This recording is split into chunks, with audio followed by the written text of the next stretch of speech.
저는 시청에서 30년간 민원팀장을 했습니다. 2025년 5월 대학 동창들과 12일간 히말라야 트레킹을 다녀왔어요. 에베레스트 베이스 캠프까지 오르는 힘든 여정이었죠. 고산병도 겪고 체력의 한계도 느꼈지만 56세에 도전한다는 게 뿌듯했습니다. 김해 공항에 내렸을 때 몸은 피곤했지만 마음은 상쾌했어요. 히말라야의 맑은 공기와 웅장한 풍경이 아직도 눈에 선하더라고요. 짐을 찾으려고 하는데 오빠에게서 전화가 왔습니다. 평소보다 목소리가 어둡고 무거웠어요. 아버지 급하게 요양원에 모셨다. 순간 머릿속이 하얘졌습니다. 뭔 소리인지 이해가 안 갔거든요. 출국 전까지만 해도 아버지는 너무 멀쩡하셨는데 82세이지만 매일 새벽 5시에 일어나서 산책을 하시고 고고학 논문도 정리하고 계셨어요. 기억력도 또렷하시고 유머 감각도 여전하셨죠. 무슨 일이야? 아버지가 어디가 아프셨어? 치매가 급하게 왔어. 갑자기 심해지셔서 혼자 두기가 위험해서. 전화를 끊고 택시에 올라탔습니다. 운전기사분이 말을 걸어도 대답할 수가 없었어요. 머릿속에서 온갖 생각들이 엉켜 있었거든요. 치매가 그렇게 갑자기 올 수 있나. 불과 2주 전까지만 해도 저와 트레킹 준비에 대해 상세히 조언해 주셨는데 남구에 있는 아버지 집에 도착했을 때 첫 느낌부터 이상했습니다. 평소와 달리 집 앞이 너무 조용했어요. 아버지는 늘 라디오를 틀어놓고 계셨는데 아무 소리도 들리지 않았죠. 현관문을 열자마자 이상한 냄새가 났어요. 새 페인트 냄새 같기도 하고 세제 냄새 같기도 하고 집 안은 너무 완벽하게 정돈되어 있었습니다. 아버지는 평소 책과 자료를 이곳저곳 펼쳐두시는 분인데 모든 게 깔끔하게 치워져 있었어요. 마치 누군가 급하게 정리한 듯한 흔적이 보였죠. 특히 아버지가 애지중지하시던 고고학 서적들이 너무 정갈하게 꽂혀 있는 게 어색했어요. 거실 소파에 앉아 있는데 가슴이 답답했습니다.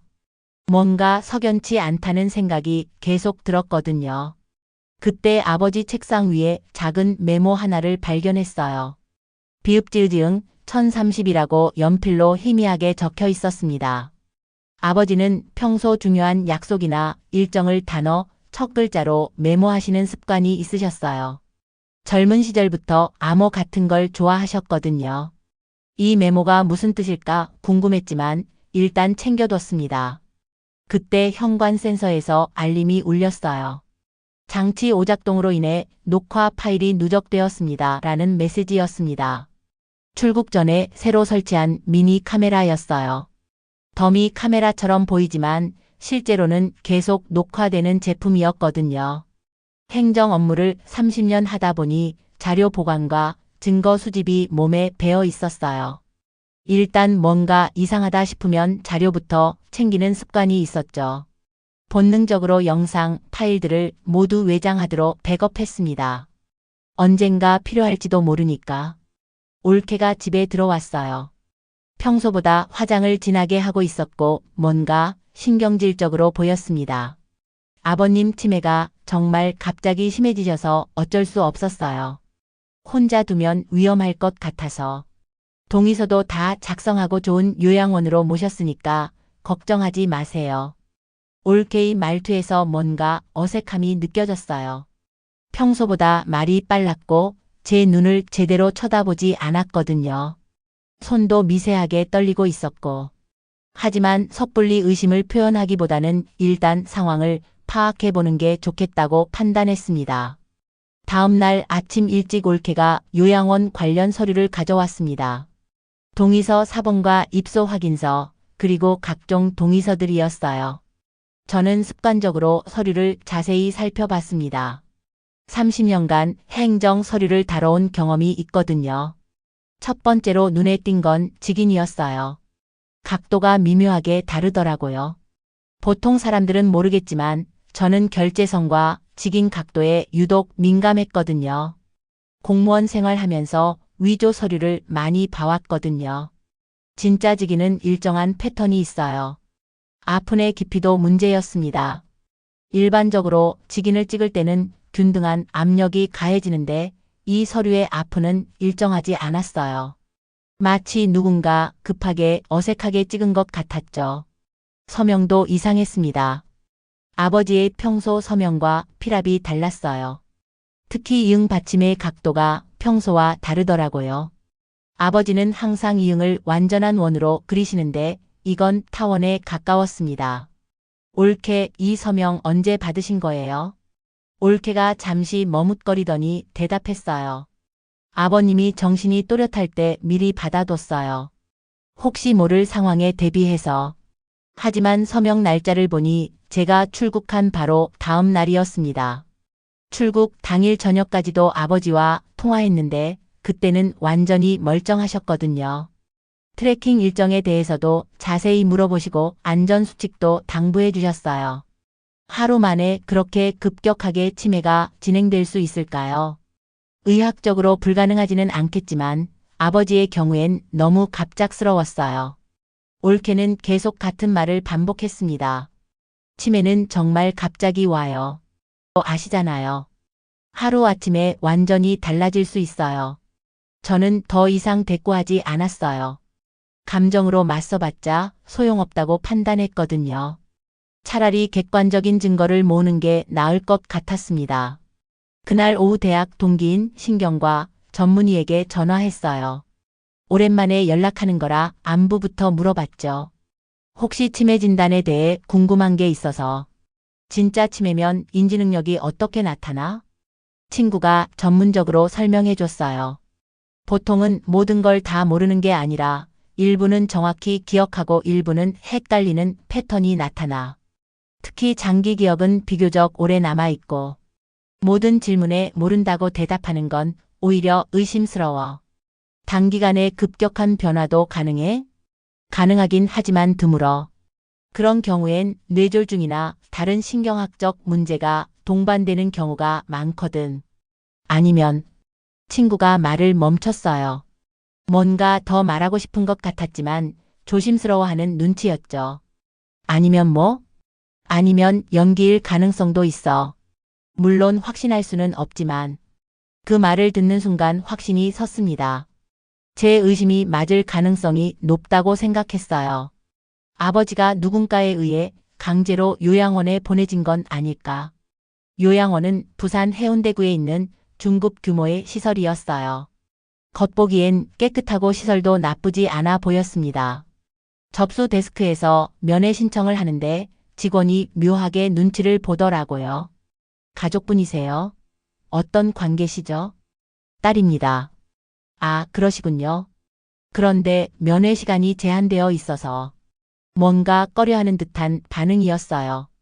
일반적인 요양원이라면 가족 면회를 환영해야 하는데 왜 이런 반응을 보이는지 이상했죠. 2층 치매 전담 병동으로 올라갔습니다. 복도는 조용했고 간간히 어르신들의 목소리가 들려왔어요.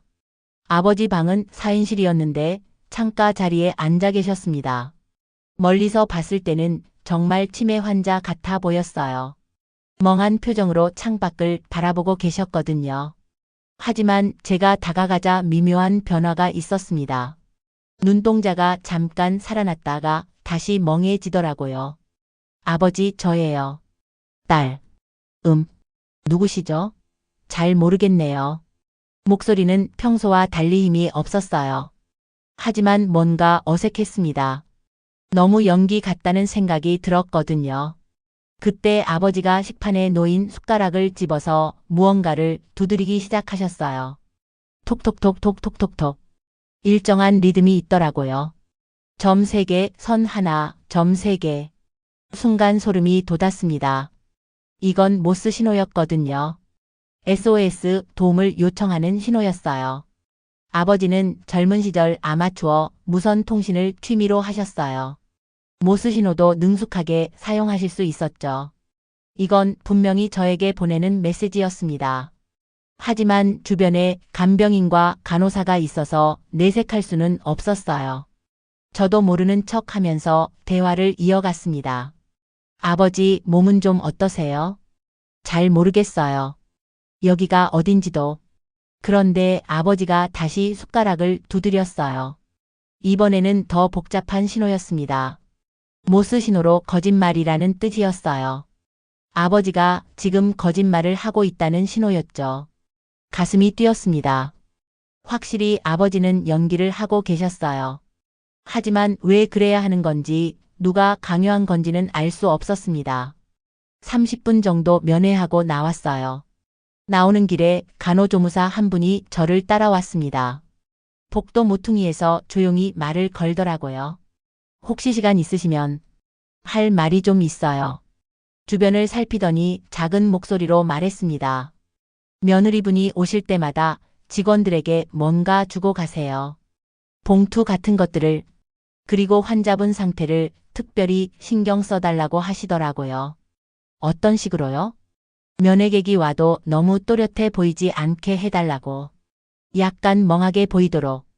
충격이었습니다. 올케가 직원들을 매수해서 아버지를 가짜 치매 환자로 만들고 있다는 뜻이었거든요. 혹시 증거가 있나요?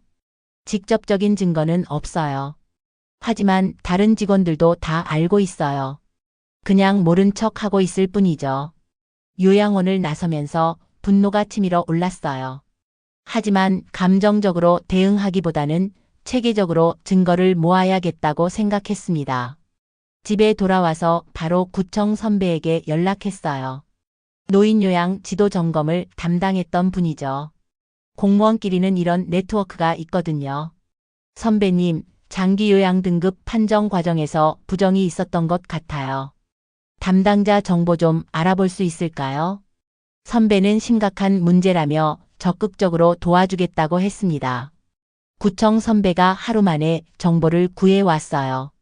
아버지의 장기요양 등급 판정을 담당한 사람은 국민건강보험공단 소속 판정관이었습니다.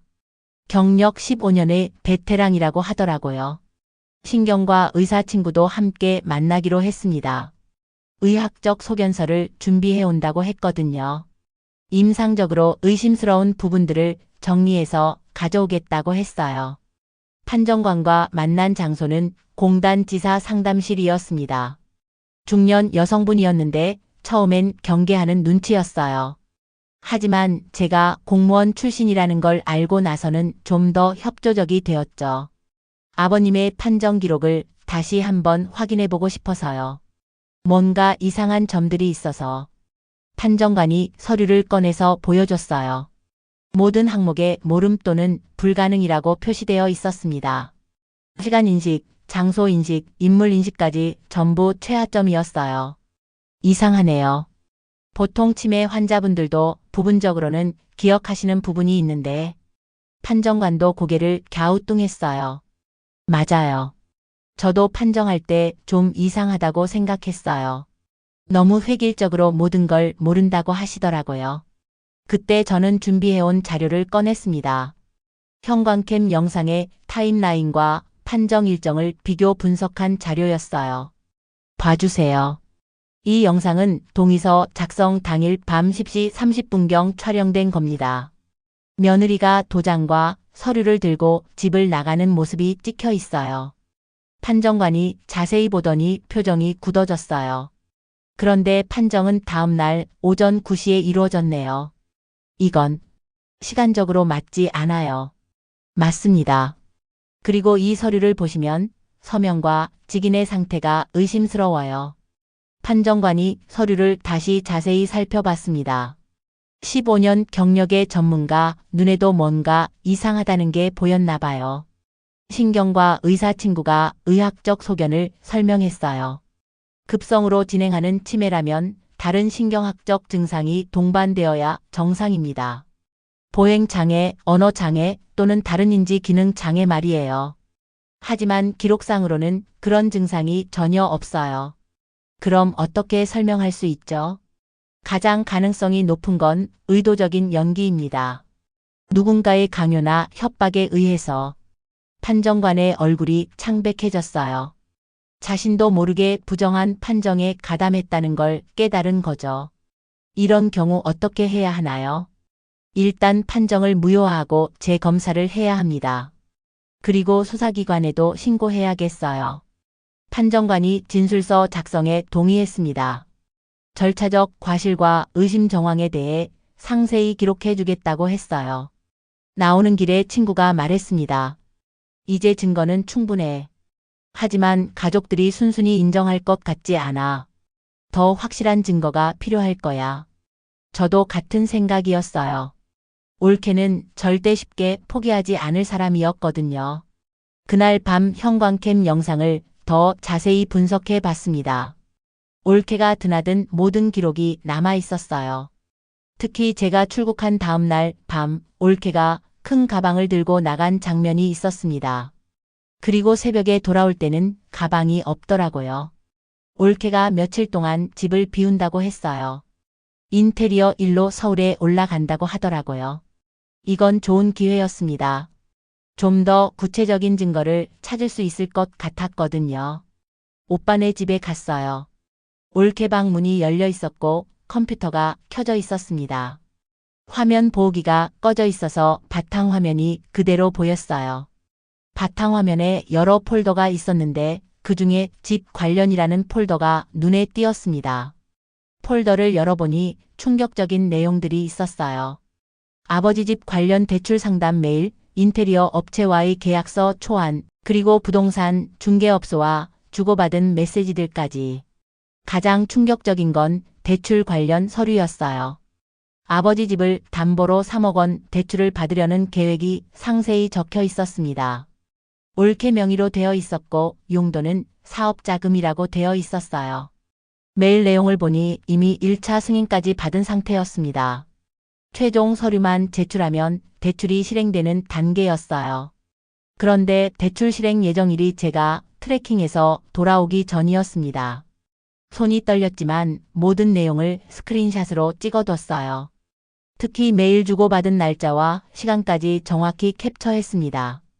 또 다른 폴더에는 요양원 관련 자료들이 있었어요.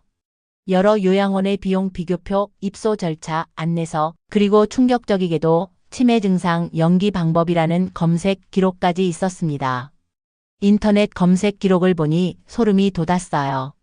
급성 치매 증상, 치매 환자 행동 패턴, 요양원 강제 입소 방법 같은 검색어들이 있었거든요. 심지어 모스 신호 차단 방법까지 검색했더라고요. 이때 현관문 소리가 들렸어요. 오빠가 돌아온 것 같았습니다. 서둘러 컴퓨터를 원상태로 돌려놓고 거실로 나왔어요. 잠시 얘기할 수 있을까요? 오빠의 얼굴은 초췌해 보였어요. 며칠 사이에 살이 많이 빠진 것 같았고 눈에 다크서클이 짙게 생겨 있었습니다. 또 알고 있죠? 아버지가 진짜 치매가 아니라는 거. 오빠가 고개를 떨구었어요. 대답은 하지 않았지만 표정으로 이미 다 말하고 있었습니다. 지금이라도 진실을 말하면 늦지 않아요. 계속 이런 식으로 가면 공범이 돼요. 나는 정말 몰랐다. 오빠가 작은 목소리로 말했어요. 처음에는 정말로 아버지가 치매에 걸리신 줄 알았어. 그래서 동의서에 사인했고. 언제부터 알았어요? 며칠 전에 요양원에서 전화가 와서 아버지가 혼자서 모스 신호 같은 걸 두드리신다고. 그때 뭔가 이상하다고 생각했지. 오빠가 울기 시작했어요. 나도 피해자야. 소리가 다 계획한 거였어. 나는 그냥 못 이기는 척 따라간 거야. 하지만 지금이라도 바로잡을 수 있어요. 협조해주면 아버지를 구할 수 있어요. 오빠가 고개를 끄덕였습니다. 진술서를 작성하겠다고 했어요. 자신이 알고 있는 모든 사실을 말하겠다고 했습니다. 그날 밤 오빠의 진술서를 받았어요. 올케의 계획, 대출건, 요양원 매수건까지 모든 내용이 담겨 있었습니다. 이제 충분한 증거가 모였다고 생각했어요. 일주일 후 요양원에서 가족의 날 행사가 있다는 공지를 받았어요. 여러 가족들이 모여서 함께 시간을 보내는 행사였습니다. 저는 이 기회를 이용해서 올케와 최종 대결을 하기로 마음먹었어요. 행사장은 요양원 1층 대강당이었습니다. 20여 명의 어르신들과 그 가족들이 모여 있었어요. 아버지도 휠체어에 앉아서 참석하셨는데 여전히 멍한 표정을 짓고 계셨습니다. 하지만 제가 오자 살짝 눈동자가 움직이더라고요. 올케는 평소보다 더 화려하게 차려입고 왔어요. 다른 가족들에게도 적극적으로 인사하면서 마치 모범 며느리인 것처럼 행동했습니다. 보는 사람들은 정말 효부라고 생각할 정도였어요. 저는 일부러 자연스럽게 대화를 시작했습니다. 올케 아버지 집 관리는 어떻게 하고 있어요? 비어있는 집이라 관리가 쉽지 않을 텐데. 아, 괜찮아요. 가끔 가서 환기도 시키고 청소도 하고 있어요. 그런데 리모델링 얘기는 어떻게 됐어요? 전에 견적 받아본다고 하셨잖아요. 올케의 표정이 미묘하게 변했어요. 잠깐 당황하는 기색이 보였습니다. 아, 그건 아직 알아보는 중이에요. 여러 업체 견적을 비교해보고 있어서.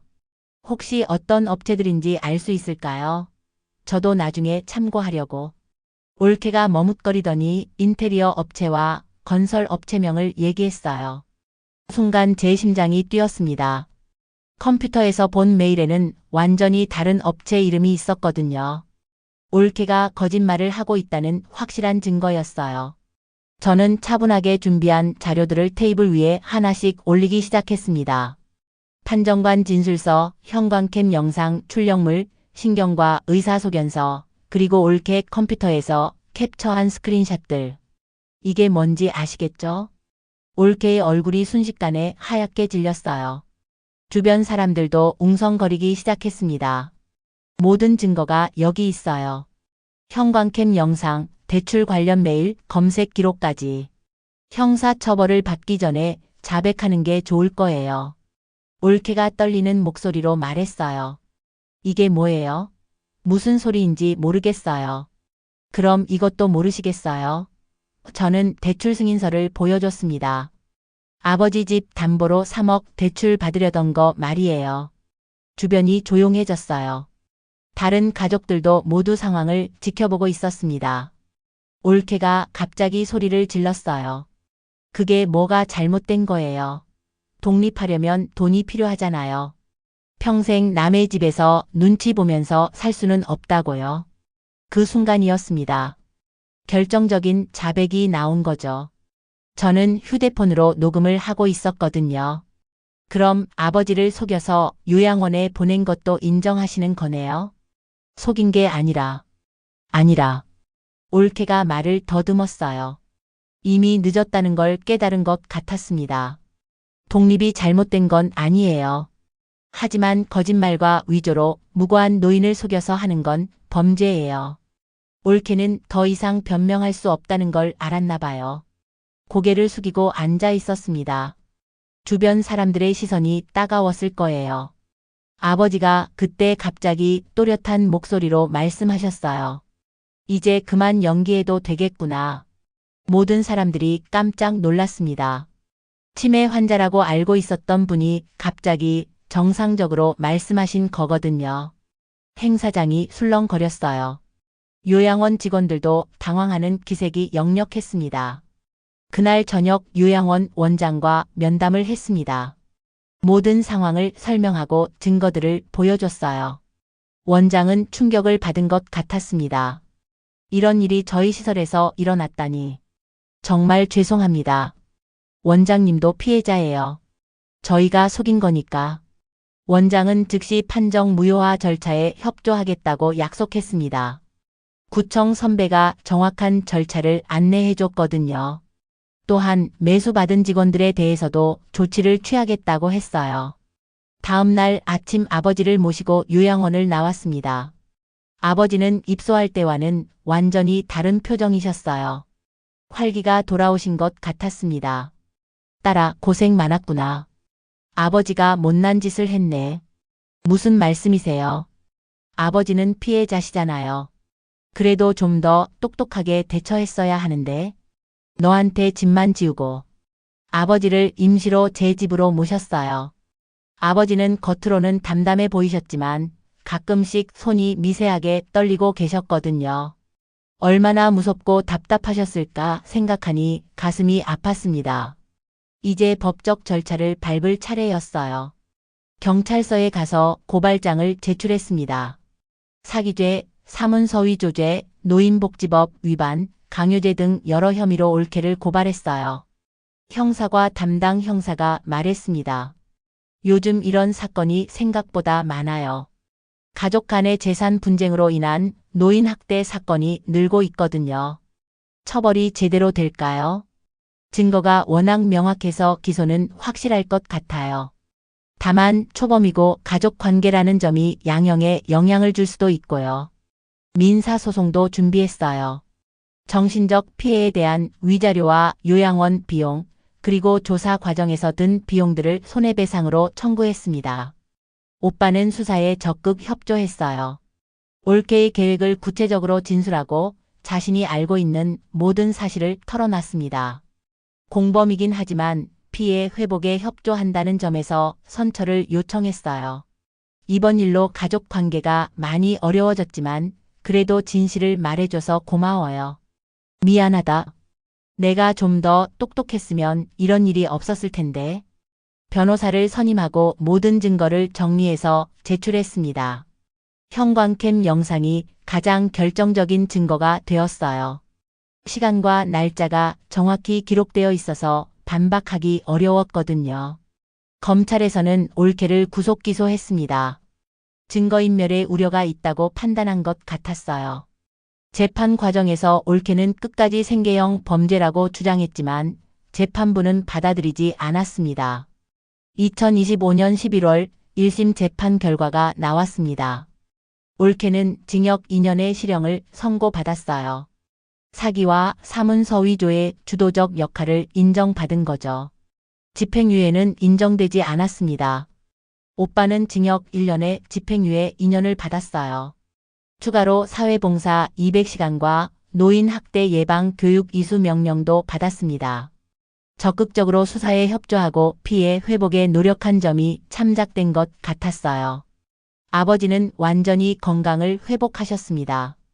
요양원에서의 스트레스가 얼마나 심했는지 집에 오신 후 표정과 목소리가 완전히 달라지셨거든요. 식욕도 돌아오시고 웃음도 많아지셨어요. 신경과 의사 친구와 함께 치매선별 테스트 관련 연구도 시작했습니다. 아버지의 모스 신호 경험을 바탕으로 새로운 소통 방법을 개발하는 거였어요. 유튜브 채널도 만들어서 관련 내용을 공유하고 있어요. 더 의미 있는 일도 시작했습니다. 저와 구청 선배, 신경과 의사 친구, 그리고 오빠까지 함께 실버망루라는 시민단체를 만든 거예요. 주요 활동은 부당한 요양원 입소 상담, 의심스러운 서류 검토, 장기요양 등급 판정 재심 연계 서비스였습니다. 저희 같은 경험을 하는 가족들을 도와주는 일이었어요. 생각보다 많은 분들이 도움을 요청하셨어요. 첫 달에만 20건 이상의 상담 요청이 들어왔습니다. 저희와 비슷한 상황에 처한 가족들이 정말 많더라고요. 특히 오빠가 상담 업무에서 큰 역할을 하고 있어요. 가해자였던 경험을 바탕으로 가족들에게 현실적인 조언을 해주거든요. 죄책감 때문에 더욱 열심히 하는 것 같았습니다. 이런 식으로라도 속죄할 수 있어서 다행이야. 시민단체 활동을 하면서 놀라운 사실들을 많이 알게 됐어요. 노인 학대 사건 중 상당수가 가족에 의해 저질러진다는 것, 특히 재산 관련 분쟁이 주요 원인이라는 것, 또한 행정 절차의 허점을 악용한 사례들도 많았어요. 저처럼 공무원 경험이 있는 사람이 검토해야만 발견할 수 있는 위조나 조작들이 생각보다 흔했습니다. 6개월 동안 30여 건의 사건을 처리했어요. 그중 절반 정도는 실제로 부당한 처우가 있었던 경우였고 나머지는 오해나 소통 부족으로 인한 것이었습니다. 어느 날 아버지 책상을 보니 새로운 메모가 적혀 있었어요. 시온미 음미음 마이너스 실버 망루라고 쓰여 있었습니다. 저희가 하는 일을 지켜보시고 응원해 주시는 마음을 담아 쓰신 것 같았어요. 이 모든 일을 겪으면서 많은 걸 배웠습니다. 가족이라는 이름으로 저질러지는 범죄가 생각보다 많다는 것. 작은 의심도 무시하지 말고 끈질기게 파헤쳐 봐야 한다는 것. 무엇보다 포기하지 않는 마음이 가장 중요하다는 걸 깨달았어요. 처음엔 막막했지만 하나씩 증거를 모으고 전문가들과 협력하면서 진실을 밝혀낼 수 있었거든요. 지금도 실버 막루를 통해 비슷한 어려움을 겪는 분들을 돕고 있습니다. 제 경험이 누군가에게는 도움이 될 수 있다면 그것만으로도 의미 있는 일이라고 생각해요.